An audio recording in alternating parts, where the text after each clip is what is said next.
ქუთაისში ჭავჭავაძეზე სავაჭრო ცენტრ იმერეთში ხანძარი იყო. ცეცხლი ბაზრობის ტერიტორიაზე გვიან ღამით გაჩნდა. ადგილზე მობილიზებული იყვნენ სახაზრო სამაშველო სამსახურის წარმომადგენლები, პოლიცია და სასწრაფო დახმარების ბრიგადა. ხანძრის ლოკალიზება დაახლოებით 1 საათში მოხდა. შემთხვევის შედეგად არავინ დაშავებულა. მდგომარეობა დღეს იმერეთის ბაზრის ტერიტორიაზე ასეთი დახვდა მეგატივის გადამღებ ჯგუფს.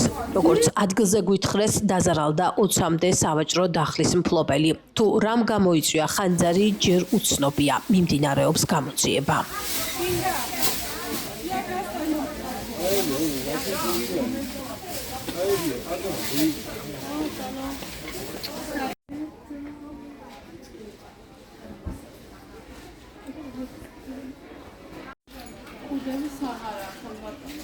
ცეცხლი საიდან არის? ჩემი არა წერტილი.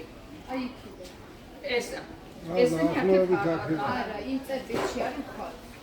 ძალიან ძიმე მდგომარეობა, ძალიან ცუდი მდგომარეობა არის. დამწვარია ყველაფერი აბსოლუტურად, რაც ნაცვალებია ხალხთან, რაც ნაჯახი არის. 2 კაპიკი რაც ჰქონდათ, ყველაფერი დამწვარია. და რა უნდა ქნან მითხრა? რითითაც ირჩენდა ადამიანი თავს, ის არის დამწვარი. ათი რაღა უნდა ქნან. ვერაფერს ვერ იგონია. გააქვთ ინფორმაცია, სავარაუდოდ რა შეიძლებოდა გამოეწვია ხანძარი? ვერაფერს ვერ გეტყვი, არ ვიცი. ღამით გაჩნდა, ხომ ღამით გაჩნდა. ღამით გაჩენილა ცეცხლი და ისიც არ ვიცით. 12 პირველი საათის წინ ვიყავით აქ და კაციშვილი არ გვიშვებდა შიგნიდან. რა იყო და რა მოხდა, არაფერი. რითი გაჩნდა, რაფერ გაჩნდა, არ ვიცით. ადმინისტრაციასთან თუ ქონდათ კომუნიკაცია და რას ამბობს ადმინისტრაცია? ვერაფერს ვერ გეტყვი, არაფერი. ახლა ამ წუთში არაფერი არ გვინახი ადმინისტრაცია და არაფერი.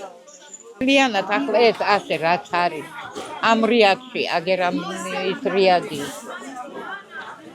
ძალიან ბევრია დამწვარი, იქითაც და აქეთაც. შვილი და რასაც წვალობდა, ეგერ არის ცეცხლში დამწვარი. იმითი ჭამდა პურს, იმითი იხდიდა გადასახადებს, იმითი იყო უფრივი ქალი, უპატრონო ქალი, მე ვარ მისი დედა და რა უშველო რა თქვენი პროდუქცია რა იყო შემთხვევაში? ნუ როკები, ელემენტები, ასე წვრილმანი რაღაცა ნატურები და რა ვიცი, ზმეიკები და ყველაფერი მოტანილი ქონდა და უნდა და რაღაცა 2 კაპიკი ეშონა.